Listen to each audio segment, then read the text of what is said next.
नमस्ते वास्तु पुरुषाय भूषय्याभिरत प्रभो मद्गृहं धन धान्यादि समृद्धं कुरु सर्वदा।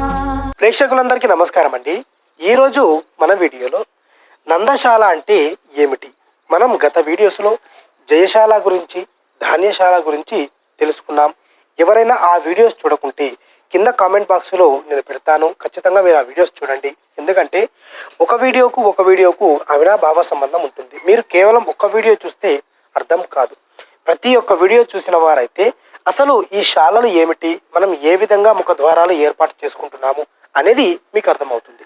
మీరు ఇక్కడ చూడండి, ఈరోజు మన వీడియోలో నందశాల అంటే ఏమిటి, మీకు ఉదాహరణకు తూర్పులో రోడ్డు ఉంది, మీరు తూర్పులో సింహద్వారాన్ని ఏర్పాటు చేసుకున్నారు.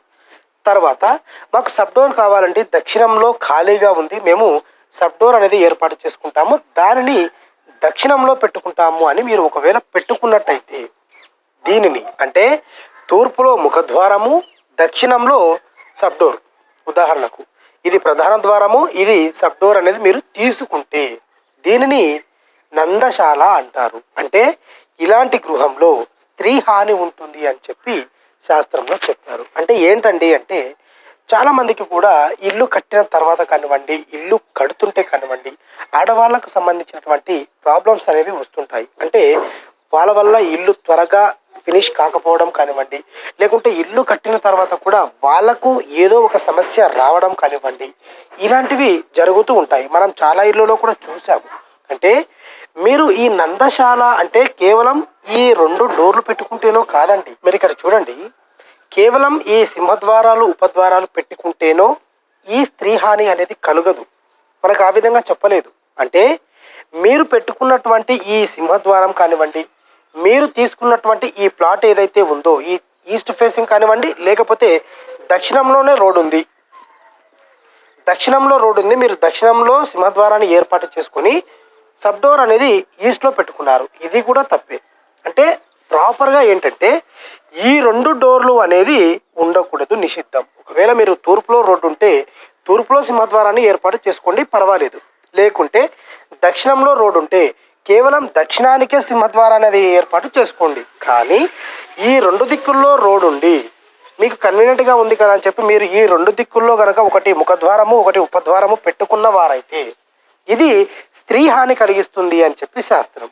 కేవలం డోర్ల వల్ల అనేది రాదండి, మీకు వర్గుల ప్రకారం సమస్య రావచ్చు, మర్మస్థానాలు, ఉపమర్మాలు, మహామర్మాలు వాటి వల్ల రావచ్చు, లేకుంటే శంకుస్థాపన సరిగ్గా చేసుకోకపోవడం రావచ్చు, పిల్లర్ పొజిషన్స్ కరెక్ట్ లేకపోవడం, అనేక రకాలైనటువంటి కారణాలు ఉంటాయి. కానీ దాంట్లో ప్రధానంగా ఈ 2 డోర్లు కేవలం పెట్టుకోవడం వల్ల ఎక్కువ సమస్యలు వచ్చే అవకాశాలు ఉన్నాయి అని చెప్పి మనకు శాస్త్రంలో చెప్పారు. కాబట్టి మీరు ఎంత శాస్త్ర ప్రకారంగా నిర్మించుకున్నా కూడా ఈ 2 డోర్లు అనేది పెట్టుకోకండి.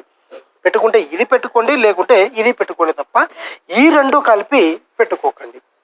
ఈరోజు చెప్పిన వీడియో మీ అందరికీ అర్థమైందని అనుకుంటున్నాను. మీరు ఎప్పుడూ కూడా ఈ నందశాల అనేటువంటి ఈ గృహాన్ని ఏర్పాటు చేయకండి. మరిన్ని వీడియోల కోసం మన ఛానల్ని సబ్స్క్రైబ్ చేసుకోండి. చాలామంది కూడా సబ్స్క్రైబ్ చేసుకోకుండా వీడియోలు అనేది చూస్తున్నారు.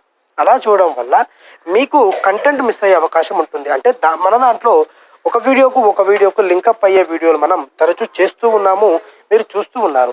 మీరు సబ్స్క్రైబ్ చేసుకోకుండా చూస్తే మనం పెట్టినటువంటి వీడియో ఏదైతే ఉందో మీకు నోటిఫికేషన్ రూపంలో రాదు, మీరు సర్చింగ్ చేసుకొని చూసే అవకాశం అనేది ఉంటుంది. కాబట్టి మీరు సబ్స్క్రైబ్ చేసుకొని గంట బొమ్మ యాక్టివేషన్ చేసుకుంటే మనం పెట్టే వీడియో ప్రతిదీ కూడా మీకు నోటిఫికేషన్ రూపంలో వస్తుంది. వాస్తు గురించి ఎన్నో విషయాలు మీరు తెలుసుకోవచ్చు, మీ ఇంట్లో ఉన్నటువంటి ప్రాబ్లమ్స్ మీకు మీరే సొంతంగా చేసుకోవచ్చు. కాబట్టి మన ఛానల్ను సబ్స్క్రైబ్ చేసుకోండి. ఇలాంటి నందశాలను మీరు ఎప్పుడూ కూడా ఏర్పాటు చేసుకోకండి, ఈ స్త్రీ హాని నుంచి బయటపడండి. కాబట్టి మీరు ఇవన్నీ పాయింట్స్ కూడా గుర్తుంచుకొని ఇలాంటి గృహాలను ఏర్పాటు చేయకండి. మరొక వీడియోతో మళ్ళీ కలుద్దాం.